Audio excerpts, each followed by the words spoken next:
baik ya. Bagus sekali, Ibu lihat video kalian keren-keren loh. Teks prosedur dan kalian sudah memvideokannya.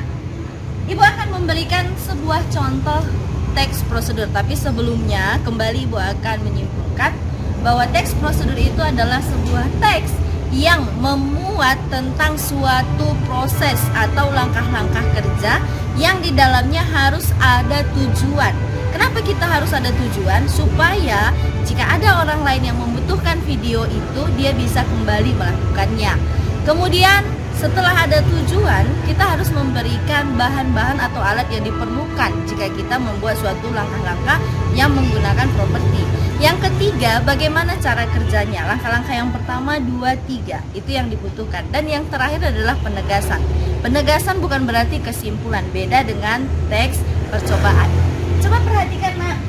Sekarang adalah masa pandemi. Maaf ya, Ibu tidak pakai masker karena harus menjelaskan. Tapi kita pada masa pandemi ini yang pertama harus wajib menggunakan masker, kemudian cuci tangan, menggunakan hand sanitizer, kemudian cek suhu tubuh, dan yang kelima menjaga jarak.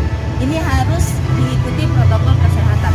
Dan kali ini Ibu akan mengajarkan, Ibu akan memberikan contoh satu prosedur cuci tangan yang benar. Pastinya semua orang sudah tahu bagaimana mencuci tangan yang benar, tapi belum tentu semua mempraktikkannya. Oke, silakan ikuti Ibu. Ya, kita akan melakukan bagaimana teknik mencuci tangan yang benar, prosedur mencuci tangan yang benar. Oke, anak-anak coba perhatikan. Bahan yang harus kita sediakan, yang pertama sekali adalah air. Air yang paling bagus itu adalah air mengalir. Ini keran air mengalir. Kalau tidak ada air mengalir, tidak mengalir juga tidak masalah. Kemudian ini sabun ya, sabun yang digunakan. Kemudian ini adalah wastafel. Kalau di rumah boleh tidak ada wastafel atau di kamar mandi langsung boleh ya. Jadi yang pertama sekali kita lakukan adalah basahi tangan dengan air. Kemudian ambil sabun ya, ambil sabunnya. Kemudian langkah yang selanjutnya, yang ketiga, ini telapak tangan dulu ya, telapak tangan. Kemudian punggung tangan, tangan kiri, tangan kanan, punggung tangan. Kemudian sela-sela jari ya, sela-sela jari. Ini sela-sela jari. Kemudian buku-buku jari. Ini kunci jarinya, ini kunci buku-buku jari. Kemudian ibu jari. Kenapa kita khusus ibu jari? Karena ketika tadi kita mencuci jari yang lain, ibu jarinya tidak ikut. Jadi ini ibu jari.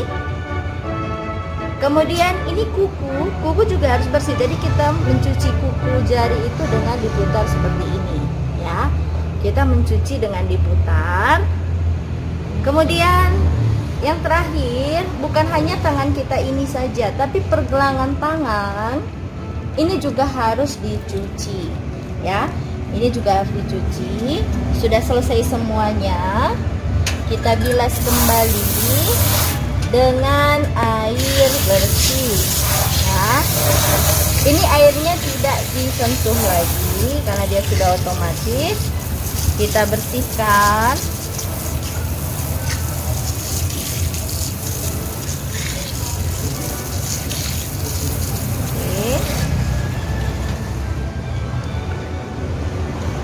Sangat dibutuhkan adanya lap untuk cuci tangan yang bersih. Tapi jika tidak ada, bisa mengeringkan sendiri. Ibu tidak keringkan, tidak lap karena bersihnya siang dan air ini sangat bersih. Tangan wangi, bersih, dan bebas dari virus. Oke, silakan ikuti prosedurnya. Terima kasih.